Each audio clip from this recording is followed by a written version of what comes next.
Thank you.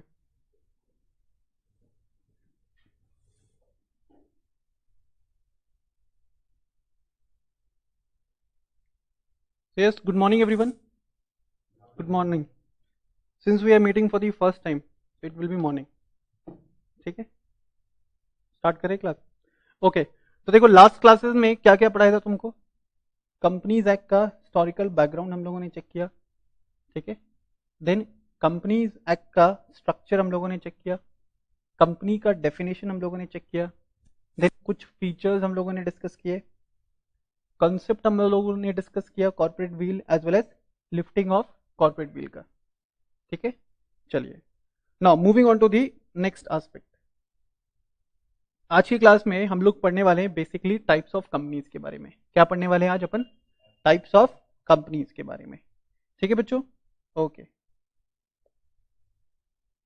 तो देखो सबसे पहले एक कॉन्सेप्ट आ रहा है तुम्हारे सामने, concept of body corporate. Concept of body corporate, ठीक है। देखो बॉडी कॉर्पोरेट क्या होता है sir?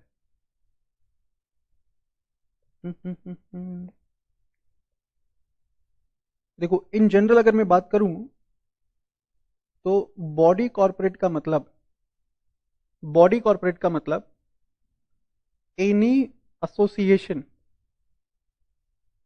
Any association of person.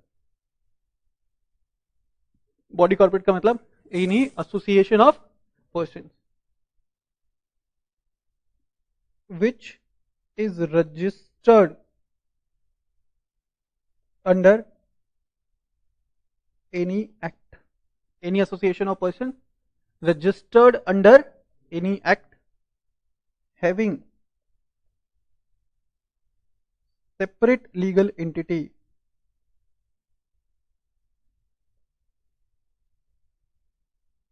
having separate legal entity and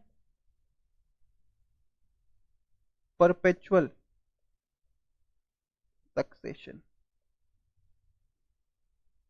body corporate का मतलब कोई भी association which is registered, which is registered under any, कोई भी association of person which is registered under any act and having separate legal entity and perpetual succession. तो ऐसे किसी भी एसोसिएशन ऑफ पर्सन को, ऐसे किसी भी एसोसिएशन ऑफ पर्सन को अपन क्या बोल सकते हैं? ऐसे किसी भी एसोसिएशन ऑफ पर्सन को अपन क्या बोल सकते हैं? बॉडी कॉर्पोरेट, ठीक है। ये चीज क्लियर है? तो मुझे एक बात बताओ, मुझे एक बात बताओ, weather company is a body corporate, weather company is a body corporate, तो चेक करना पड़ेगा। चेक करो, weather company is an association of person, yes.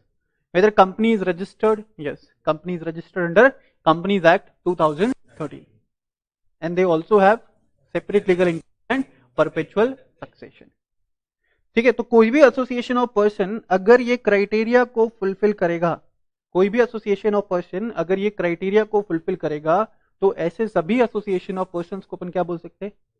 ऐसे सभी एसोसिएशन ऑफ पर्सन को अपन क्या बोल सकते हैं? Body corporate. Is it clear? बताओ, क्या एक एलएलपी बॉडी कॉर्पोरेट होती है? एलएलपी बॉडी कॉर्पोरेट है, लिमिटेड लाइबिलिटी पार्टनरशिप फर्म। तो एलएलपी रजिस्टर्ड होगी अंडर एलएलपी एक्ट, ठीक है, and they also have separate legal entity and perpetual succession. तो एलएलपी को भी मैं क्या बोल सकता हूं? एलएलपी को भी मैं क्या बोल सकता हूं? बॉडी कॉर्पोरेट, ठीक है बच्चों। सर क्या एक पार्टनरशिप फर्म बॉडी कॉर्पोरेट है? क्या एक पार्टनरशिप फर्म बॉडी कॉर्पोरेट है? Answer is no. Reason being, registration of partnership firm is not, a partnership firm may or may not be registered, plus they do not separate legal entity, ठीक है। Partners and the firm shall be treated one and the same, पढ़े थे ना, है ना? Yes. तो partnership firm का registration mandatory नहीं है, they don't have separate legal entity and perpetual succession. तो पार्टनरशिप फर्म को अपन बॉडी कॉर्पोरेट नहीं कह सकते। बात समझ में आ रही क्या? अच्छा, क्या एक फॉरेन कंपनी बॉडी कॉर्पोरेट है?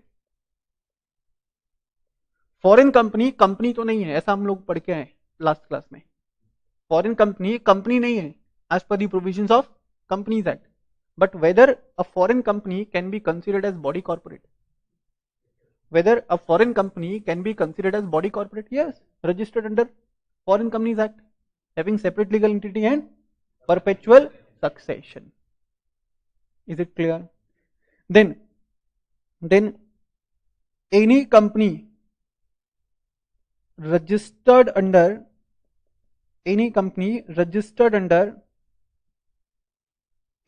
special act, example LIC, example banking companies, example insurance companies, electricity companies, ठीक है, ये सभी भी क्या कहलाएंगे? Body corporate. Reason? Registered under an act having separate legal entity and perpetual succession. मुझे एक बात बताओ, क्या ICAI बॉडी कॉर्पोरेट है? Whether ICAI is body corporate? हाँ या ना? Whether ICAI, ICSI as well as ICAI, एक हो गया चार्टर्ड अकाउंटेंट्स ऑफ इंडिया, एक हो गया कॉस्ट अकाउंटेंट्स ऑफ इंडिया. क्या ये स्टैट्यूटरी बॉडीज, ये सभी स्टैट्यूटरी बॉडीज है? तुम लोगों ने रजिस्ट्रेशन कराया था, ठीक है, जब प्रोस्पेक्टस तुम्हें इशू किया गया होगा ICAI का, at the time of seeking the enrolment, at the time of taking the enrolment for CA course, तो तुमको वहां पे लिखा था ना, institute of chartered accountants of India set up under an special act of parliament. ठीक है, set up under an special act of parliament. Same is the case with ICSI, same is the case with ICAI. बात समझ में आ रही है क्या? बात समझ में आ रहा है? तो वेदर इनको बॉडी कॉर्पोरेट कंसिडर किया जा सकता है? Answer is yes. They are registered under the special act having separate legal entity and perpetual succession. For example, I am a member of ICSI. I am a member of ICSI. क्या मेरे मर जाने से ICSI बंद हो जाएगा? बात समझ में आ रही है क्या मेरे मर जाने से ICSI बंद हो जाएगा? Answer is no. ICSI is established under an act, the Company Secretaries Act 1980. ICAI is set up under an act, the Chartered Accountants Act 1949. ऐसा कुछ करके. बात समझ में आ रही क्या? तो क्या इनको अपन बॉडी कॉर्पोरेट बोल सकते हैं? Answer is yes. सर एक क्वेश्चन आया दिमाग में, what is the difference between body corporate and company? बताओ, what is the difference between body corporate and company? Then what will be the difference? What will be the difference? क्या यार ऐसा तुम लोग ऐसा फेस बना के बैठे हो. What will be the difference between body corporate and company? There won't be any difference. Body corporate is a wider term and body corporate includes company. बोलो ना ऐसे. Company is one of the, बोलो company is one of the body corporate. ठीक है, तो लिख लोगे ऐसा, लिख लोगे बॉडी कॉर्पोरेट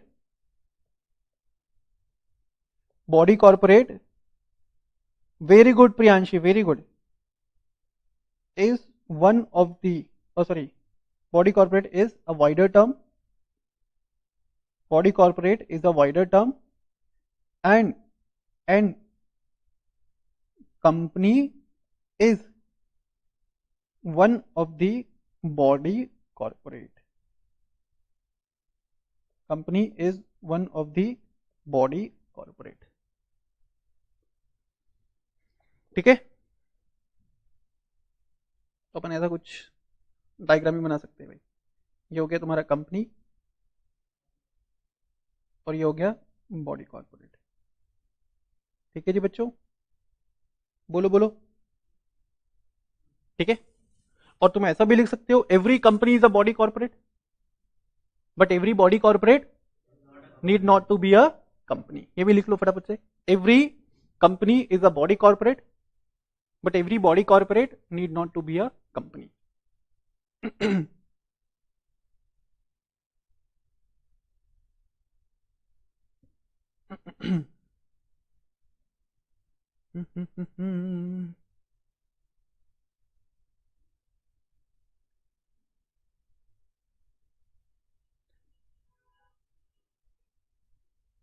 तो तो ये डेफिनेशन का बहुत रोल आने वाला है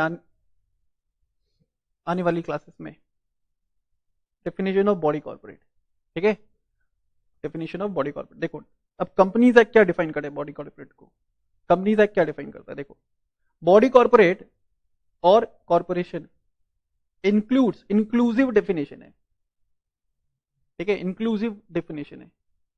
it includes a company incorporated outside India, मतलब किसकी बात करें, फॉरेन कंपनीज की।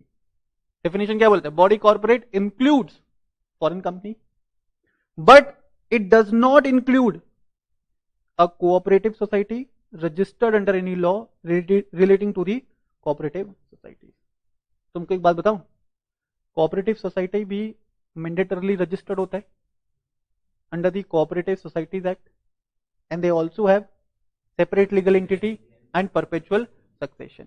Still they won't be considered as a body corporate। Sir ऐसा क्यों, बिकॉज कोऑपरेटिव सोसाइटीज को एक स्पेसिफिकली, कोऑपरेटिव सोसाइटीज को स्पेसिफिकली एक्सक्लूड किया गया from the definition of body corporate. although it fulfills the criteria to be considered or to be called as a body corporate, but it has been specifically excluded from the scope of definition. It has been specifically excluded from the scope of definition given under section 2 clause 11 of the Companies Act 2013। clear है बच्चों? Next, it will include any other body corporate not being a company as defined in this act which the central government may by notification specify in this behalf। मतलब ये उन सभी body corporates को भी include करेगा जो central government ने specify किए या जो सेंट्रल गवर्नमेंट स्पेसिफाई करेगा फ्यूचर में, ठीक है, by way of a notification in the official gazette. Official gazette क्या बताया था सर ने, ऑफिशियल गैजेट का क्या मतलब बताया था, गवर्नमेंट डॉक्यूमेंट ऐसा कुछ है ना, yes, very good। Next, in other words, all the foreign companies incorporated outside India or corporation formed under any foreign laws shall be treated or shall be considered as body corporate or corporation, ठीक है। And difference क्या था body corporate और companies में, sir body corporate is a wider term, body corporate is a wider term and company is one of the body corporate. Body corporate is a wider term and company is one of the body corporate. I hope it is clear, ठीक है। उसके बाद आ जाओगे types of companies के ऊपर, तो तुम्हें कुछ याद है क्या आज की क्लास में आने से पहले कितने टाइप्स ऑफ कंपनीज के बारे में आपने सुना है या पढ़ के आए हो, कितने टाइप्स ऑफ कंपनीज के बारे में पढ़ के आए हो, yes, one person company, public company, then private company, then small company, then big company, क्या बोले, अच्छा सब्सिडरी कंपनी और होल्डिंग कंपनी और एसोसिएट कंपनी और सुना है तुम लोगों ने, डोरमेंट कंपनी भी सुन लिया, very good, dormant company, then anything else, government company के बारे में नहीं सुना है, अच्छा गवर्नमेंट कंपनी पब्लिक कंपनी हुई sir, okay, any other online वालों टाइप्स ऑफ कंपनीज के बारे में कुछ सुना है क्या आज की क्लास से पहले, स्मॉल कंपनी के बारे में सुना है, डोरमेंट कंपनी के बारे में सुना है, okay very good, foreign company के बारे में भी सुन लिया, क्या बात है, बहुत अच्छे, गवर्नमेंट कंपनी भी सुन लिया, वेरी गुड वेरी गुड। चलो अब देखते हैं अपन लोग, है ना, let us discuss each and every concept in detail. Section 8 company, very good Tisha टाग, वेरी गुड, तुमको प्राइज देंगे बेटा, टिशा टाग तुमको प्राइज देंगे, सेंटर से कलेक्ट कर लो बेटा, बहुत जबरदस्त परफॉर्म कर रहे हो तुम। प्रियांशी निधि कंपनी के बारे में भी पता है, very good very good, Priyanshi तुम्हें भी मिलेगा, टिशा और प्रियांशी तुम दोनों को प्राइज मिलेगा, सेंटर से कलेक्ट कर लो बेटा।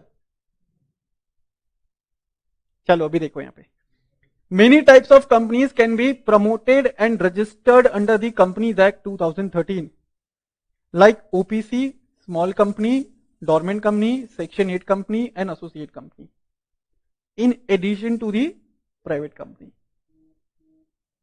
Public and producer company. ठीक है, मैंने आपको बताया था स्टार्टिंग में कि भाई प्रोड्यूसर कंपनी से रिलेटेड जो प्रोविजंस है उसके लिए भी अपन क्या करते हैं, still we are referring the provisions of companies act 1956, है ना. प्रोड्यूसर कंपनी से रिलेटेड कोई भी प्रोविजंस कंपनीज एक्ट 2013 में कवर नहीं किए गए हैं. ठीक है, प्रोड्यूसर कंपनी से रिलेटेड कोई भी प्रोविजंस कंपनीज एक्ट 2013 में कवर नहीं किए गए. That is why still the provisions of companies act 1956 shall be prevailing as far as producer companies are concerned.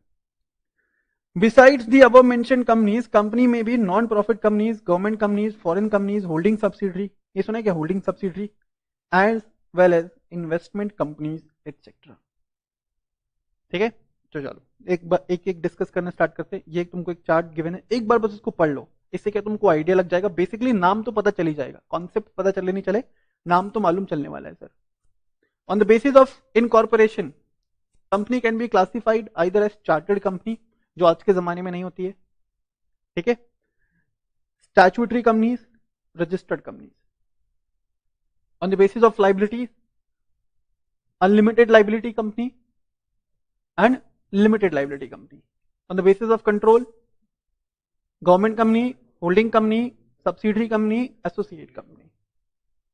New breed of companies, इनको new breed of companies क्यों बोला? Companies act 1956 में इनसे related कोई भी प्रोविजंस नहीं थे या इनसे रिलेटेड कोई भी कॉन्सेप्ट्स नहीं थे. These are the new breeds of companies introduced under Companies Act 2013 for the very first time. ठीक है, next other company, section 8 company, producer company, foreign company, investment company, public financial institution. चलो एक एक करके हम लोग पढ़ना स्टार्ट करते हैं. On the basis of incorporation सबसे पहले देखो चार्टर्ड कंपनी. सबसे पहले चार्टर्ड कंपनी. चार्टर्ड कंपनी ये सुना है क्या पहले? ईस्ट इंडिया कंपनी के बारे में सुना है क्या था,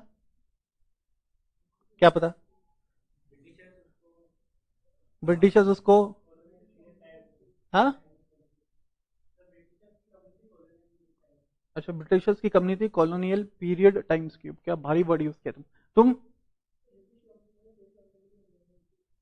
ब्रिटिश कंपनी है जो ट्रेड करने के लिए इंडिया में आई थी और फिर क्या किया, काम खत्म कर दिया इंडिया का. यस यस, तुमको मालूम है ईस्ट इंडिया कंपनी बारे में सुना है? अच्छा यही पता है, तो एग्जाम में भी यही करना. ठीक है, लिख देना कि जो अभिषेक लिख रहा है आंसर वही आंसर मेरा भी है, क्यों टाइम खराब करूं मैं. ठीक है, एग्जैक्टली सेम आंसर है ना. ठीक है, तो फिर एग्जाम में बोलेगा कि मार्क्स इसको देंगे, तुम मांग लो इससे अपना मार्क्स. देखो भी यहाँ पे chartered company, a company created and govern under a particular charter. Charter का मतलब हो गया यहाँ पे order, a type of order और grant. Charter means a written grant by a company's legislative or sovereign power. Charter means an order given by any country's highest authority. तो होता ना उस जमाने में राजा महाराजाओं का शासन होता था, है ना. तो राजा महाराजाओं के ऑर्डर पे कोई कंपनी बनी, ठीक है, उसको अपन ने नाम दिया क्या, चार्टर. आज के टाइम में एग्जिस्ट करेगा क्या? नो. ठीक है, होता था. by which an institution such as a company, university or city is created. ठीक है, तो any company created on the orders of king, queen of any country, क्योंकि वो जमाने में किंग और queen were the highest decision making authority. ठीक है, क्वीन एलिजाबेथ का नाम सुना है, एलिजाबेथ. तो उनके ऑर्डर में बना था. एग्जाम्पल है ईस्ट इंडिया कंपनी. अच्छा यहां पे तो अच्छा किंग का ऑर्डर था, एक करेक्शन दिया. ठीक है, अभी आज के टाइम में कंपनी एग्जिस्ट करता है क्या? नहीं. तो नहीं पढ़ोगे तो भी इट वोंट. ठीक है, इट वोंट इंटरेस्ट. क्लियर है, क्योंकि आज के टाइम में ये कंपनीज एग्जिस्ट नहीं करते हैं. ठीक है, नेक्स्ट है भाई स्टैट्यूटरी कंपनी. स्टैट्यूटरी कंपनी नाम से पता चलता है. स्टैट्यूटरी का मतलब क्या होता है? स्टैच्यूटरी का मतलब, स्टैच्यूटरी मतलब, स्टैच्यूट का मतलब क्या होता है? Written law. स्टैच्यूट, ये वर्ड सुना है पहले? स्टैच्यूट, स्टैच्यू नहीं रहे, गोबर कर रहे हो, हाँ। स्टैच्यूट, स्टैच्यूट क्या होता है? Law, any written law. तो तो statutory company, as the name suggest, company created और company incorporated under any statute. ठीक है, स्टैच्यूट का मतलब क्या बताया सर ने? Written law. तो ऐसा बोल सकते हो, company created under any law. ठीक है, company created under any law. For example LIC। ठीक है, फॉर एग्जाम्पल LIC हो गया, सेबी हो गया, और RBI हो गया। ठीक है, then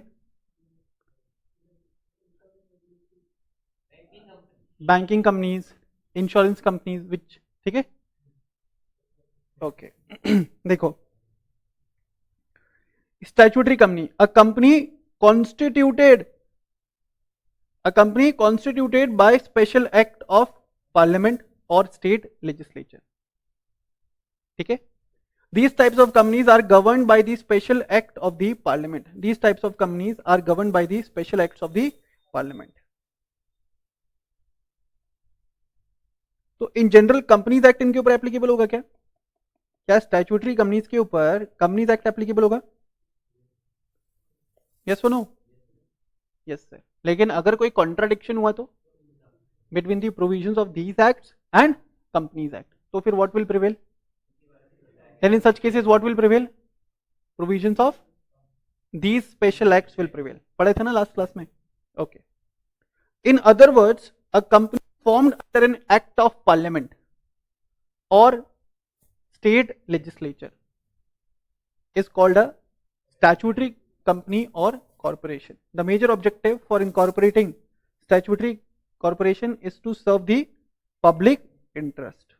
The provisions of Companies Act 2013 shall apply to all such types of companies registered under this act or statutory corporations formed under the special act. And in case of any inconsistency, इसका मतलब है in case of any contradiction with the provisions of Companies Act 2013 and with the provisions of the special act, तो क्या prevail कर जाएगा? Special act will prevail. Simple है, okay. आओगे, characteristics of statutory corporation, it is owned by the state and it is created by a special act of parliament or state legislature. The immunity from parliament inquiry into its day to day affairs. मतलब immunity का मतलब क्या होता है? Relaxation. ठीक है, immunity का मतलब होता है रिलैक्सेशन यहाँ पे। तो इन कंपनीज को रिलैक्सेशन है from the day to day inquiries made by various relation to the business affairs of the company. बात समझ में आ रहा है? इसलिए इनको ऑटोनॉमस बॉडीज भी कहा जाता है। They have their own set of rules and regulations. ICAI have their own set of rules and regulations. ठीक है, अब ICAI क्या डिसीजन लेता है? क्या गवर्नमेंट कंट्रोल कर सकता है उन डिसीजंस को? ICAI के डिसीजंस को क्या गवर्नमेंट कंट्रोल कर सकता है? Answer is no. एग्जाम कब करना है, कैसे करना है, क्या सिलेबस रखना है, क्या गवर्नमेंट कंट्रोल कर सकता है? नहीं। बात समझ में आ रही है क्या? Yes. Then every statutory corporation is a body corporate and it can sue or be sued in its own name. ठीक है, next, it has distinct relation with the government. It is different from the government and it will be operating as an autonomous body. ऐसा भी बोल लोगे कि government will have very less interference. Government will have very less interference in these types of companies. ठीक है, ऐसा समझा जाता है कि ये कंपनीज अपना भला बुरा खुद से सोच सकती है और गवर्नमेंट इंटरफेरेंस की ज्यादा जरूरत नहीं है। किनमें? स्टैट्यूटरी कंपनीज में या स्टैट्यूटरी कॉर्पोरेशंस में। It has independent source of finance and the statutory audit of all the statutory companies is in the hands of controller and auditor general of India. ठीक है, अभी अभी संस्कृत जैसा लगेगा ये, तो इतना समझो कि इन कंपनीज के जो ऑडिटर्स हैं, स्टैट्यूटरी कंपनीज के जो ऑडिटर्स है वो कौन अपॉइंट करेगा? Controller and auditor general of India. ठीक है सर, ये क्या चीज है बताएंगे आने वाले क्लासेस के। ठीक है, ऑडिटर कौन अपॉइंट करेगा इन कंपनीज में? Controller and auditor general of India. ठीक है, नेक्स्ट रजिस्टर्ड कंपनी। तो रजिस्टर्ड कंपनी तो बहुत सिंपल है, registered a company incorporated and registered under companies act 2013 और एनी अदर प्रीवियस कंपनीज। ठीक है, ओके। देन ये हो गया क्लासिफिकेशन ऑफ कंपनी, ये हो गया classification of company on the basis of incorporation, है ना। नेक्स्ट अब आओगे classification of company on the basis of liability. Section 2 clause 92 सबसे पहले बात करता है अनलिमिटेड कंपनीज का। Unlimited company means a company not having any limit on the liability of its members. देखो ये मैं तुमको समझाता हूं ठीक से। On the basis of liability, company जो है वो 3 टाइप से हो सकता है। ठीक है, कंपनी जो है 3 टाइप से हो सकता है। First, company limited by shares, then company limited by guarantee, company limited by shares, company limited by guarantee. And third one रहेगा क्या? Unlimited company. ठीक है, थर्ड वन रहेगा क्या? Unlimited company. Company limited by shares है, अगर company limited by shares है, India में 99% कंपनीज जो हैं वो क्या है? Limited by shares. ठीक है, मैं तुमको बताता हूँ एक official stats till date India में अप्रॉक्स 11 लाख कंपनीज रजिस्टर्ड है। कितनी? 11 लाख कंपनीज रजिस्टर्ड है, जिनमें 99% कंपनीज क्या होंगी? Limited by shares. ठीक है, लिमिटेड बाय शेयर्स। तो यहां पे in these companies liability of members is limited, liability of members is limited to the extent of amount unpaid. Liability of members is limited to the extent of amount unpaid on the shares being held by them. Company limited by shares में क्या होगा? Liability of members is limited to the extent of amount unpaid on the shares being held by them. और ये liability कब rise होगा? Member के ऊपर ये लाइबिलिटी कब राइज होगा sir? Eight the time of winding up of the company, eight the time of winding up of the company. अब तुम ये प्रोविजन ऑपरेट कैसे करेगा? मान लो कि एक कंपनी है ए लिमिटेड, ठीक है, और इस कंपनी में ये मिस्टर भोला, क्या नाम है इसका? भोला। ठीक है, मिस्टर भोला के पास इस कंपनी के 1000 शेयर है। कितने शेयर है बच्चों? 1000 शेयर। वेरी गुड, सबको मालूम चला? Okay. Of rupees 10 each and 6 paid up। ठीक है, कंपनी लिमिटेड, शेयर होल्डर का नाम भोला के पास 1000 शेयर, शेयर्स का प्राइस 10 रुपया, पेड अप कितना है? 6 पेड अप है। कल को अगर कंपनी वाइंड अप हो जाए तो भोला जी के ऊपर कितने रुपए की लाइबिलिटी राइज हो सकती है? कितने रुपए की लाइबिलिटी राइज होगी? Amount unpaid on the shares being held by the Bhola, amount unpaid on the shares being held by the Bhola. ठीक है, तो भाई अनपेड अमाउंट कितना है शेयर्स पे? ₹4 पर शेयर है ना, अनपेड अमाउंट है ₹4 पर शेयर। टोटल शेयर होल्डिंग कितने का है? 1000 रुपए का। तो कितना रुपए पे करना पड़ेगा भोला को? 4000 रुपए। भोला के ऊपर लाइबिलिटी राइज होगी कितने रुपए की? 4000 रुपए की। ठीक है, अच्छा एक और चीज, काफी बच्चे इसको मिसइंटरप्रेट कर लेते हैं कि sir liability of company is limited. बच्चों, liability of company is limited whether a company is limited by shares, whether a company is limited, whether it is an unlimited company। हम लोग यहाँ पे कंपनी के लाइबिलिटी की बात नहीं कर रहे हैं, हम मेंबर्स की लाइबिलिटी की बात कर रहे हैं। कंपनी की लाइबिलिटी तो अनलिमिटेड है, कंपनी के तो सारे एसेट्स को बेचा जाएगा, कंपनी के तो सारे एसेट्स को बेचा जाएगा। यहाँ पे अपन लाइबिलिटी किसकी बात कर रहे हैं? किसकी लाइबिलिटी की बात कर रहे हैं? मेंबर्स की लाइबिलिटी की बात कर रहे हैं। Is it clear? Company limited by shares है तो liability of members will be limited to the extent of amount unpaid on the shares being held by such members. I hope it is clear. अगर company limited by guarantee है, अगर company limited by guarantee है तो भाई company के memorandum of association में ये clearly mentioned होता है। सर ये मेमोरेंडम ऑफ एसोसिएशन क्या होता है? Memorandum of association is the principal document of any company which defines the constitution of company or which defines the scope of company। मेरा क्या? It is the most important document which defines the constitution of company।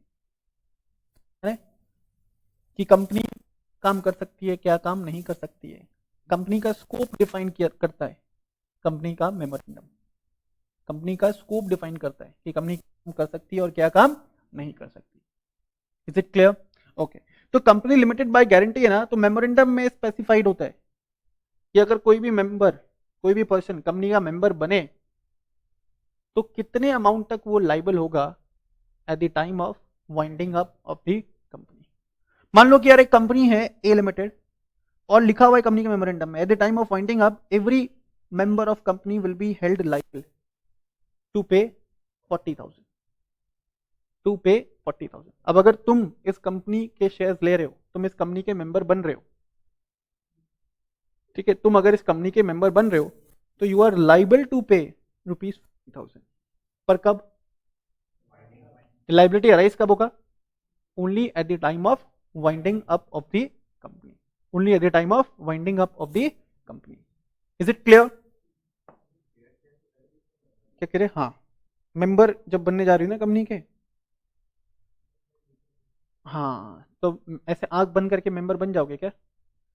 Company की, जिस company में तुम invest करने के लिए जा रहे हो उस कंपनी का स्टडी तो करोगे ना। ठीक है, स्टडी करने का मतलब कम से कम उसका मेमोरेंडम ऑफ एसोसिएशन और आर्टिकल्स ऑफ एसोसिएशन तो चेक करोगे, and then only you will decide whether you want to become member और नॉट। बात समझ में आ रहा है क्या? तो मेमोरेंडम में क्लियरली गिवन है, कल को अगर कंपनी वाइंड अप हुआ तो तुमको 40,000 तो देना ही पड़ेगा। हाँ, नहीं बचा हुआ अमाउंट बचा नहीं ना कुछ, तुम तो बस 40,000 दोगे। हाँ, वो कंपनी को निपटना है ना, वो लाइबिलिटी कंपनी की है, तुम्हारी लाइबिलिटी नहीं है। तुम्हारी लाइबिलिटी कितनी की थी? 40,000। वो भी कब? Eight the time of winding up. Next, unlimited company. यहाँ पे जो मेंबर्स का लाइबिलिटी है, मेंबर्स लाइबिलिटी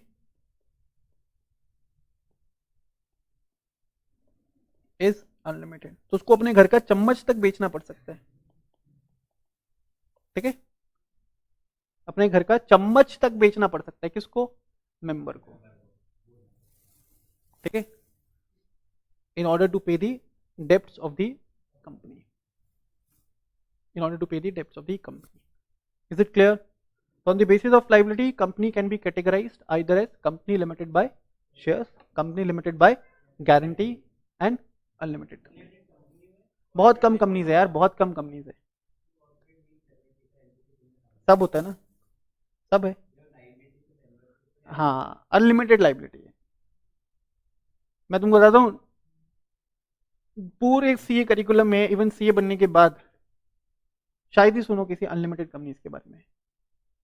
इंडिया में अप्रॉक्स 500 कंपनीज होंगी अभी, ठीक है, थर्ड कैटेगरी में। अप्रॉक्स 1.5 से 2,000 कंपनीज होंगी लिमिटेड बाय गारंटी, बाकी सब लिमिटेड बाय शेयर। और वैसे भी तुम सोच के देखो ना कि अनलिमिटेड कंपनी में कोई मेंबर बनेगा? अगर तुम्हें ऑप्शन दिया जाए to invest into the share of an unlimited company, whether you will invest, whether you will invest?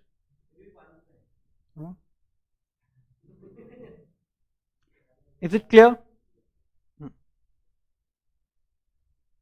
नहीं, पांच, ये देखो, ये जो कंपनीज होती है ना, ये नॉर्मली होती हैं स्टार्टअप्स वगैरह। तुम समझो, ये जो कॉन्सेप्ट है कब काम में आएगा? मान लो कि मेरे पास एक जबरदस्त बिजनेस आइडिया है, लेकिन उसको एग्जीक्यूट करने के लिए पैसा नहीं है, ठीक है। अब पैसा बोरो करने के लिए मैं बैंक के पास गया, बैंक ने मुझे भगा दिया। क्यों? बैंक ने बोला कि तुम्हारा कोई पास ट्रैक रिकॉर्ड है नहीं, तुम्हारे पास कोई सिक्योरिटी है नहीं, ठीक है। हम कैसे यकीन कर लें that you will be able to repay the loan amount? तो बैंक ने मुझे भगा दिया। अब बैंक ने मुझे भगा, तो मुझे कुछ प्राइवेट इक्विटी प्लेयर्स मिले, कुछ ऐसे लोग मिले जो मेरे बिजनेस में इन्वेस्ट करने के लिए रेडी हैं। लेकिन उन्होंने क्या कहा? हम तुम्हारी कंपनी में तभी इन्वेस्ट करेंगे जब तुम प्रॉमिस करो that your liability will be unlimited. जब तुम प्रॉमिस करो कि your liability will be unlimited. Members, I am the member ना, तो ऐसे कंपनीज में मेंबर्स भी ज्यादा नहीं होते, लिमिटेड मेंबर्स होते हैं। और जो क्रेडिटर है या जिसने लोन दिया है, वो इसी शर्त पे देगा कि जितने भी मेंबर्स हैं ना, उन सबकी अनलिमिटेड लाइबिलिटी है। बात समझ में आ रही है क्या? हाँ, यहाँ मेमोरेंडम में तो लिख रहा जाएगा ना। मेरी बात नहीं समझे, यहाँ पे अपन जनरल पब्लिक को मेंबर नहीं बनाएंगे। मेंबर्स जनरली वही लोग होंगे who are involve in that project, who are involve in that startup. मेरी बात समझ में आ रही है क्या? मान लो कि मेरे स्टार्टअप में अगर मेरे कंपनी में लिमिटेड बाय शेयर, कोई इन्वेस्ट करेगा क्या? क्योंकि जो इन्वेस्टर के मन में डर है ना, कल को अगर कंपनी डूब गई तो, कल को अगर वो प्रोजेक्ट सक्सेसफुल नहीं हुआ तो। बात समझ में आ रही है क्या? तो वो सिचुएशन में क्या होगा? अगर प्रोजेक्ट सक्सेसफुल नहीं हुआ तो लाइबिलिटी लिमिटेड है, who will pay the debts? Company, ठीक है। कंपनी के एसेट्स को बेच दिया, फिर भी डेब्ट्स का पेमेंट नहीं हो पा रहा है, फिर who will be responsible? How? Member will be responsible. Member का लाइबिलिटी तो लिमिटेड था ना। हाँ, डेफिशिएंट लॉस हो गया ना, क्रेडिटर का लॉस हो गया। बात समझ में आ रहा है क्या? तो उन सिचुएशंस में इन कंपनीज का रोल आता है। क्रेडिटर बोल सकता है, जो पैसा दे रहा है वो बोल सकता है कि मेंबर्स का लाइबिलिटी अनलिमिटेड रखो, so that we can be assured on our part कि जो भी पैसा मैं आज तुम्हें दे रहा हूं, it is going to be repaid. ठीक है युवराज? युवराज जैसे डरा सहमा, है ना? मजा आ रहा है पढ़ के? कसम खाओ। मेरी मेरी ठीक है, अगर मुझे कुछ हुआ ना तो फिर तो देख लेना। वो तो फिर बताऊंगा मैं कुछ होने के बाद। नहीं। हम्म,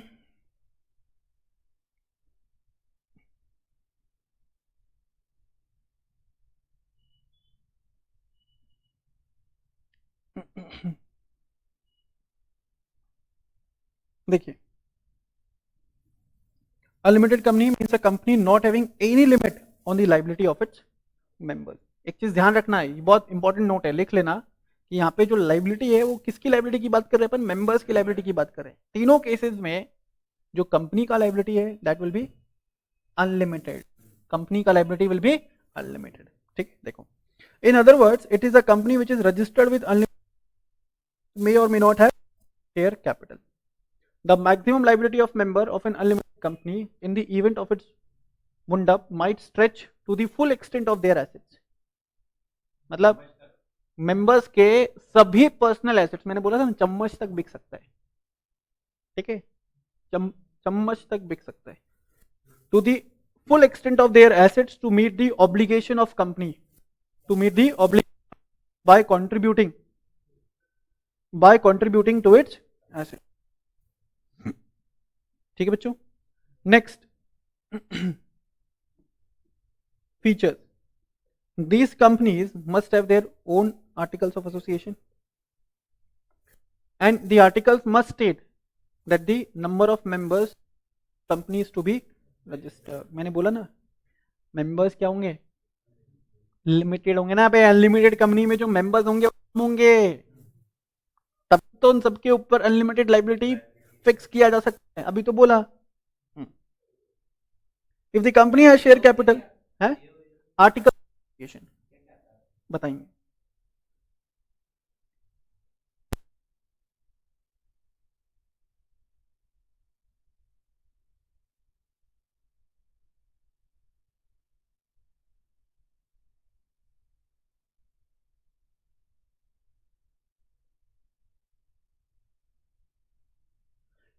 Yes, the articles must state the number of members with which the company is to be registered, and if the company has share capital, the articles must also state the amount of share capital with which the company is to be registered।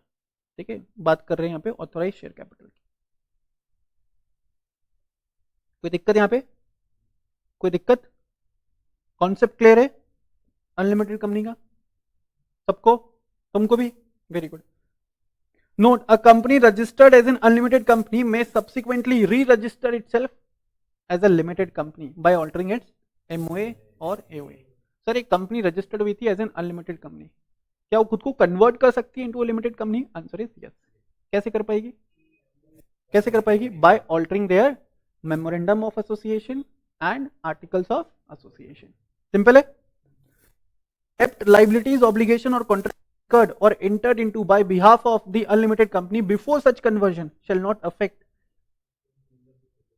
be affected by change of status of company।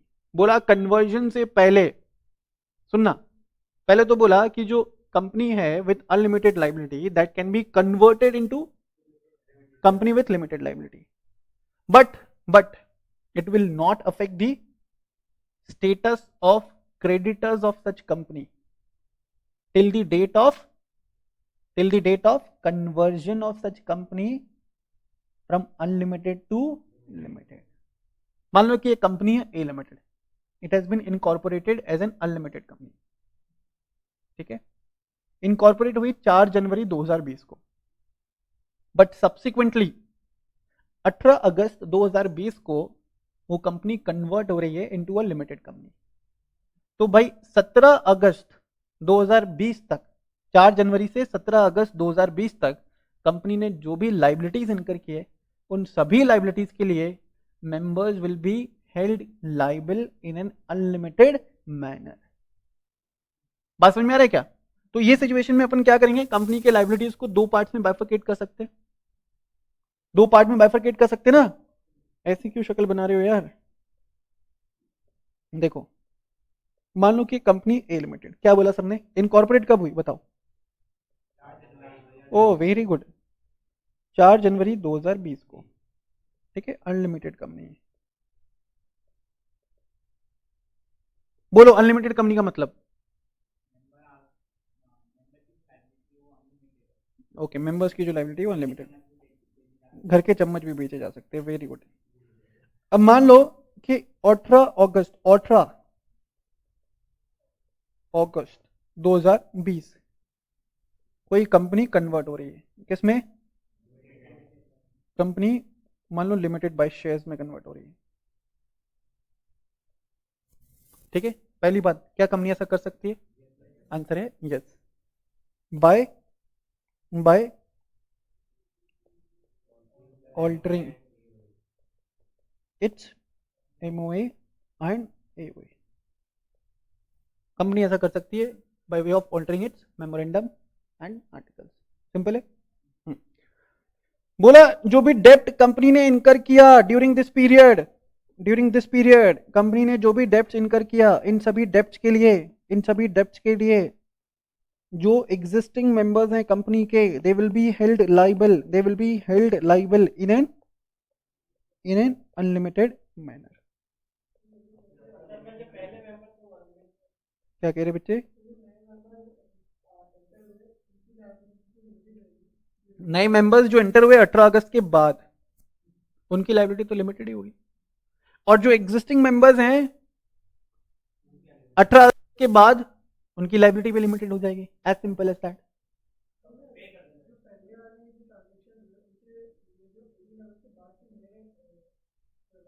Transaction 18 अगस्त के बाद जो transaction पे, यही बोलना चाहते हो ना?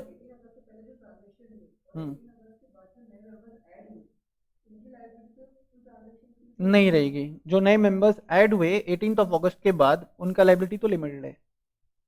बात समझ में गया? हाँ, नए मेंबर्स पुराने ट्रांजेक्शन के लिए लाइबल नहीं है। नए मेंबर्स आफ्टर कन्वर्जन, सिंपल है।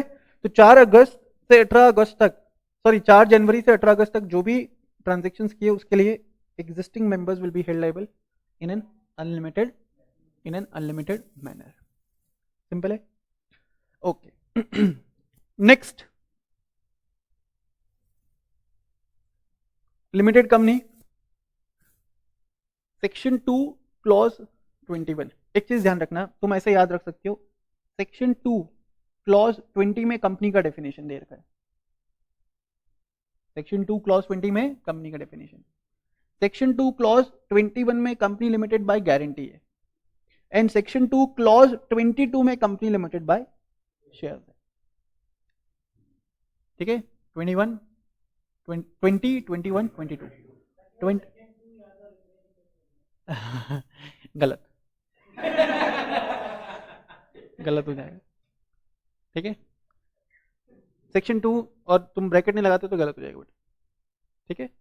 करोगे ऐसा? नहीं करोगे? मत करना। हाँ, तो 220 में कंपनी का डेफिनेशन, 21 में गारंटी। कुछ बच्चे इसको गारंटी भी बोलते हैं। ठीक है? गारंटी नहीं बोलते, guarantee. And 22 company limited bye share. चलो पढ़ लें एक बार, पता तो पहले से ही है। हाँ, अभी तो डिस्कस किया, चलो पढ़ लेते हैं एक बार। Company limited by guarantee, company limited by guarantee means a company having the liability of its member limited have the liability of its member limited by the memorandum. पहले से है मेमोरेंडम, कितना अमाउंट पे करना पड़ेगा अगर कंपनी कल को वाइंड अप हो गई। To such amount as the members may respectively undertake to contribute to the assets of the company in the event of its being wound up. नहीं रे मेरे भाई, वुंड अप। ठीक है? वाउंड नहीं है। हाँ, very good. In other words, a guarantee company may or may not share capital and shareholders of such company can undertake to contribute to the assets of the company in the event of winding up of the company. Example, clubs, trade associations, societies are the examples. Company limited by guarantee. ठीक है? चलो कुछ features पढ़ लें। Okay, the articles of association of such company must state, articles में specify करना पड़ेगा number of members with which such company is registered. Such companies are usually not formed for the purpose of profit. Underline this. Such companies limited by guarantee, are usually formed not for the purpose of carrying out the profit, but for the purpose of any art, science, culture and other charitable purpose. ठीक है? हाँ, ठीक है। And liability of member will arise only when the company goes into the process of liquidation. और simple है, बोलो हाँ। Okay, मजा आ रहा है पढ़ के? तुमको मजा आ रहा है? सच बोल रही हो? Very good. Next, company limited bye share, ये भी तुमको पहले से पता है ना? company limited by shares. Company limited by shares means a company having the liability of its member limited by the memorandum, and that amount will be limited to the amount if any unpaid on the shares being held by such members. Simple है. In case of company limited by shares, members liability will be limited to the extent of amount unpaid on the shares being held by such members. Simple है. Okay.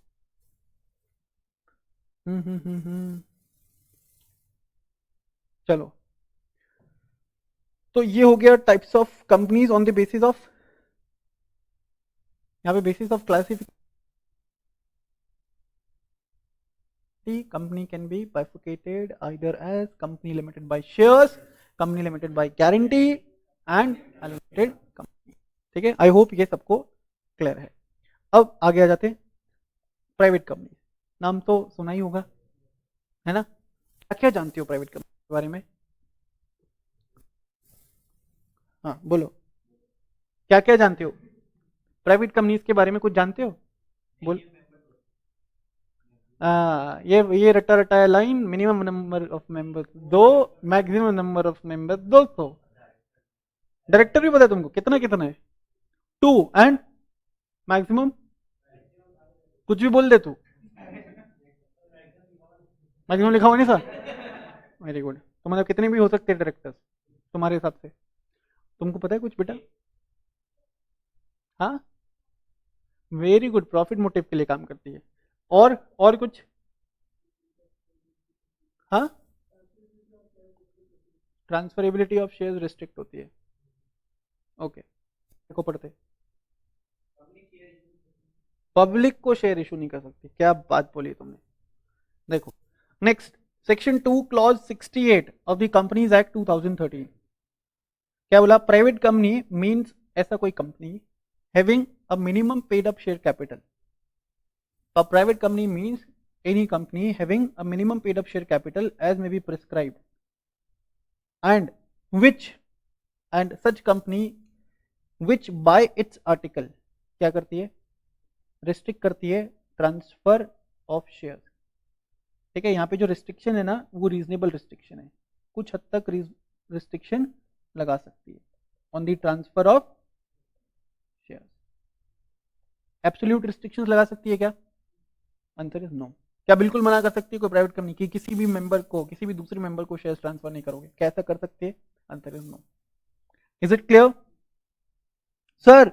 यहाँ पे लिखा है minimum company having a minimum paid up share capital as may be prescribed. ऐसी company जिसका minimum paid up share capital रहेगा as may be prescribed by law. तो minimum paid up capital कोई प्रिस्क्राइब किया हुआ है क्या प्राइवेट कंपनीज के लिए? क्या कोई minimum paid up share capital prescribe किया हुआ है? अभी तक तो नहीं है. मतलब जीरो है. मतलब a company can be incorporated even with zero capital. Yes. ऐसा क्यों?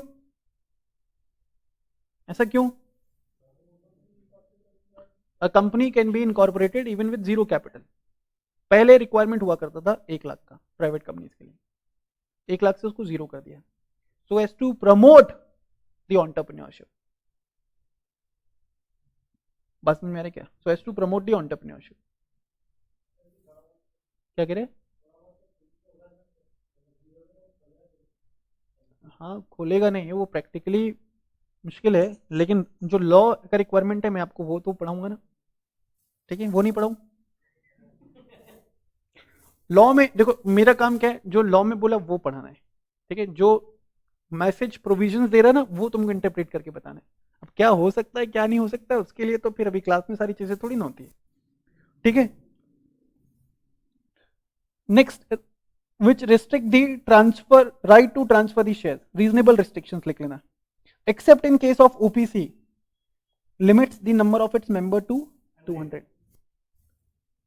ठीक है, ओपीसी में क्या बोला? एक ओपीसी को अगर छोड़ दे तो प्राइवेट कंपनी में मैक्सिमम नंबर ऑफ मेंबर्स 200 हो सकते हैं. इसका मतलब सर आप ऐसा कहना चाहते हो कि ओपीसी भी प्राइवेट कंपनी होती है? हाँ, OPC is also one of the kind of private company, समझ रहे हो? OPC is also one of the kind of private company. OPC में नंबर ऑफ मेंबर्स कितना रहेगा? Minimum 1, maximum 1। अबे ओपीसी में भी वो नहीं रहेगा, प्राइवेट में 200, ठीक है? अगर ओपीसी में तुम 200 मेंबर बिठा दिए तो साला वो ओपीसी नहीं रहा ना, तो फिर तो हो गया 200% कंपनी। 1% कंपनी से क्या बन जाएगा? 200% कंपनी। बकवास। Next, it prohibits any invitation to the public, public को इन्वाइट नहीं कर सकती to subscribe into the shares of the company. ठीक है बच्चों? ठीक है, आओ आगे। The word private company must be added at the end of its name by private limited company। नाम के पीछे प्राइवेट लिमिटेड लगाना मैंडेटरी है क्या? हाँ मैंडेटरी है। नहीं किया तो आइडेंटिफाई कैसे हो कि प्राइवेट कंपनी हो या नहीं? समझ रहे हो? आओ देखो यहाँ पे सर आपने बताया कि जो मैक्सिमम नंबर ऑफ मेंबर्स होंगे ना वो कितने होंगे? 200। In no case it can exceed, in no case it can exceed 200। समझ रहे हो? किसी भी केस में एक प्राइवेट कंपनी में 200 से ज्यादा मेंबर्स नहीं हो सकते। सर अगर हो गए तो, वो हो गए तो उसको कन्वर्ट करना पड़ेगा खुद को इनटू अ पब्लिक कंपनी। हाँ बताओ, बोर्ड ऑफ डायरेक्टर्स में जो डायरेक्टर्स है ना वो भी मेंबर्स होते हैं, ठीक है? में जो डायरेक्टर्स है वो भी कंपनी के मेंबर्स होते हैं, ठीक है? बताऊंगा आगे मेमोरेंडम वाले में।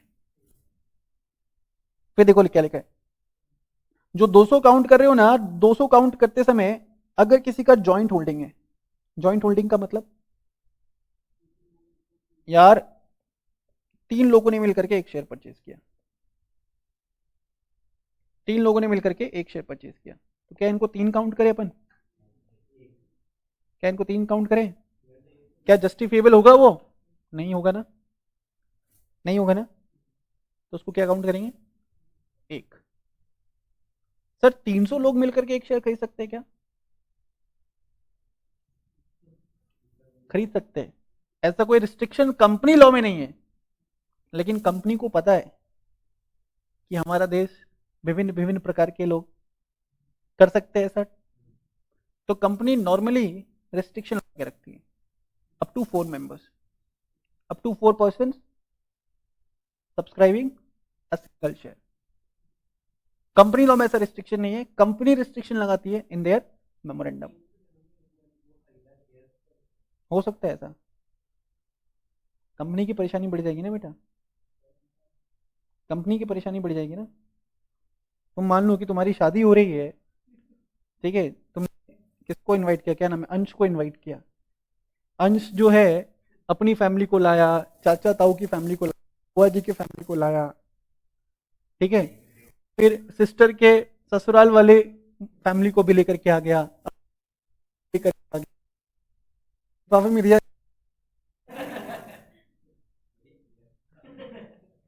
लिफाफे में से 1 रुपए ही दिया, प्रॉब्लम तो पीड़ा तुम्हें हो रही है ना वही कंपनी को भी हो सकता है। इसलिए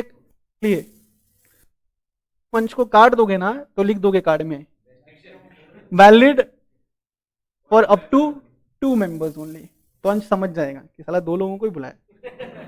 अब 101 भी नहीं देना, 21 देंगे। समझ रहे हो?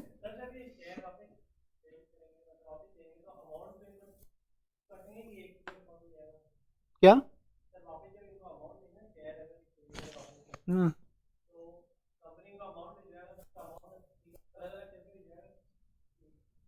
देखो जॉइंट होल्डिंग में क्या होता है, मान लो कि 3 लोगों ने मिलकर के शेयर खरीदा, अमर, अकबर और एंथनी ने मिलकर के शेयर खरीदा, तो जब तुमने शेयर एप्लीकेशन फॉर्म भरा तो एक ऑर्डर में नाम लिखा होगा ना, पहले अमर का नाम लिखा होगा, फिर अकबर, फिर एंथनी, तो भाई अमर को राइट्स मिलेगा। एक सेकंड रुकना,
हेलो।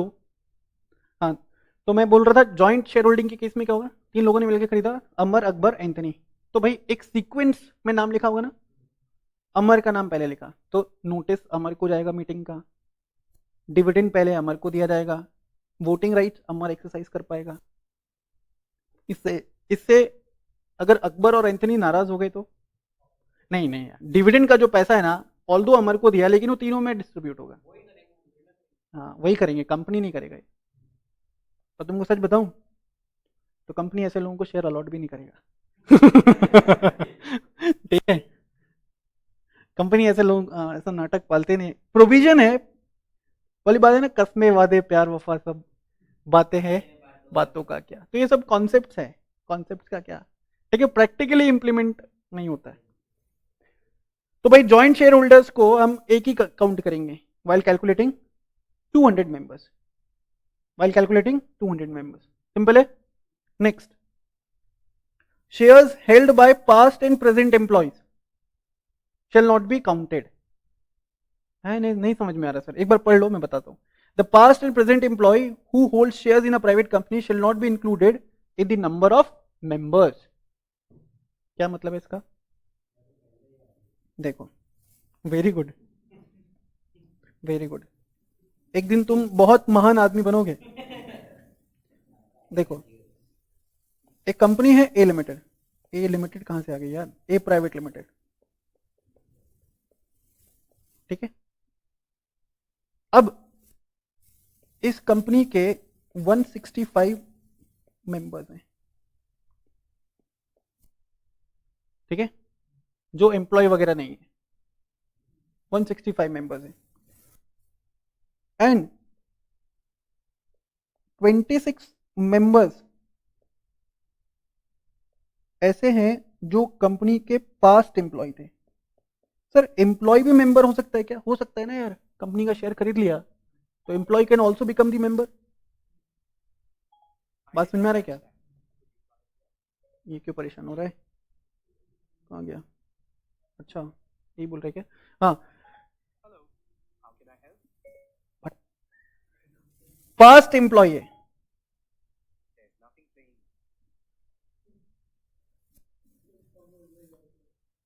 ये वाला सिस्टम है कि बोल लो हम पढ़ाना छोड़ देते, कोई भी कंपनी का मेंबर बन सकता है। तो 26 ऐसे मेंबर हैं जो कंपनी के पास्ट एम्प्लॉय थे, ठीक है, 14 ऐसे शेयर होल्डर्स हैं, ऐसे मेंबर्स हैं जो कंपनी के करेंट एम्प्लॉय हैं।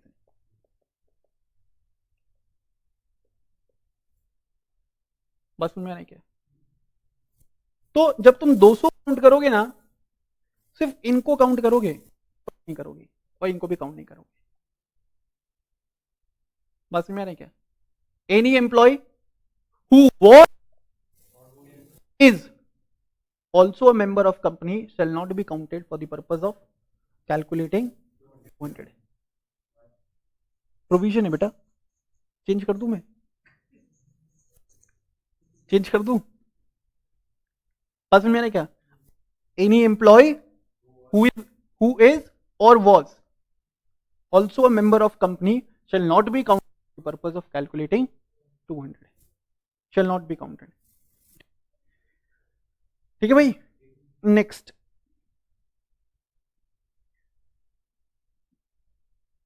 Minimum and maximum number of directors, private company में कम से कम 2 डायरेक्टर्स होना चाहिए, मैक्सिमम है 15, ठीक है, मिनिमम 2 मैक्सिमम 15, और जो डायरेक्टर्स है ना वो इंडिविजुअल होना चाहिए। इसका इंपॉर्टेंस तुम्हें बाद में समझ में आएगा, ठीक है, डायरेक्टर जो है वो कौन होना चाहिए, individual. Okay, next, a private company can accept deposits only from its members, ठीक है, प्राइवेट कंपनी पब्लिक से डिपॉजिट एक्सेप्ट नहीं कर सकती, ना तो ना डिपॉजिट्स, सिंपल है, सिंपल है, okay.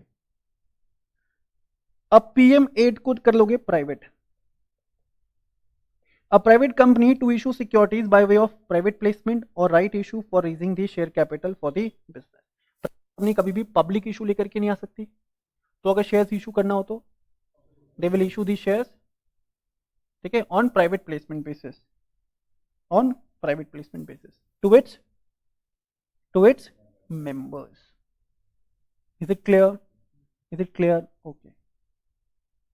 Then privileges and exemptions of private company. एक चीज सुन लेना, प्राइवेट कंपनीज के लिए जो कंप्लाइंसेस है वो कम है as compare to any public company.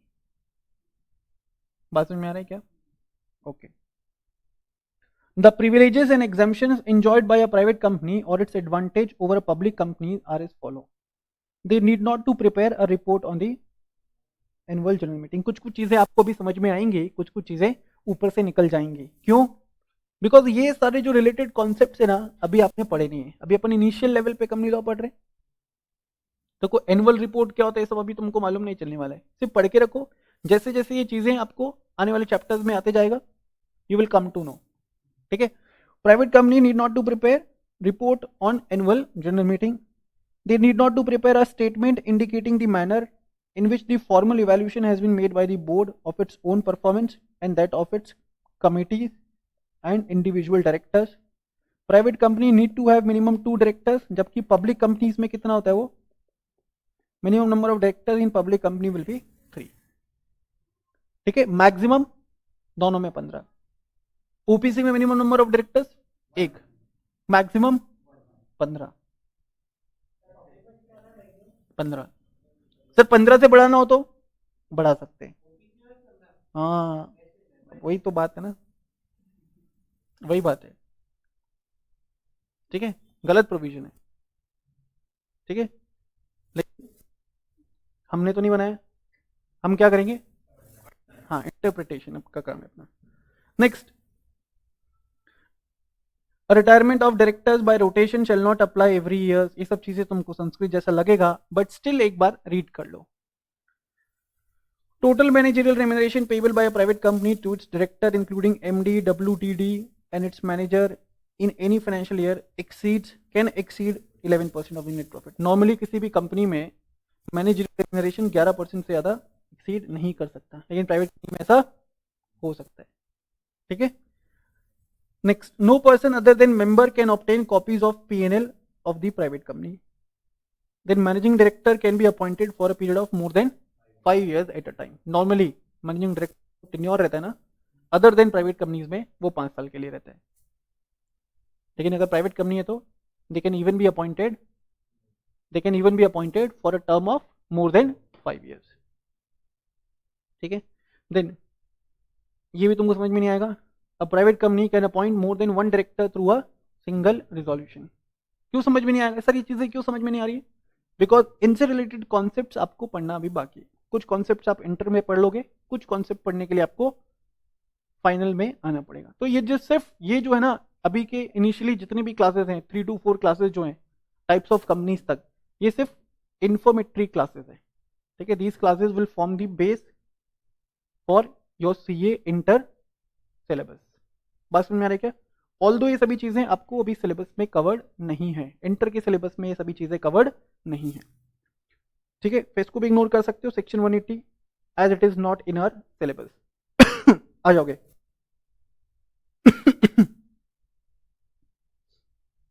Next,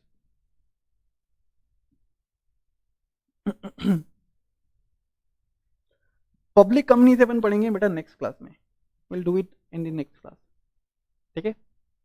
तो ये सेशन आपका यहीं तक। कोई क्वेरी है किसी को भी? Any queries? नो? चलो फिर मिलते हैं पर नेक्स्ट क्लास में। Next class will be on tomorrow, ठीक है। Okay, bye bye, take care.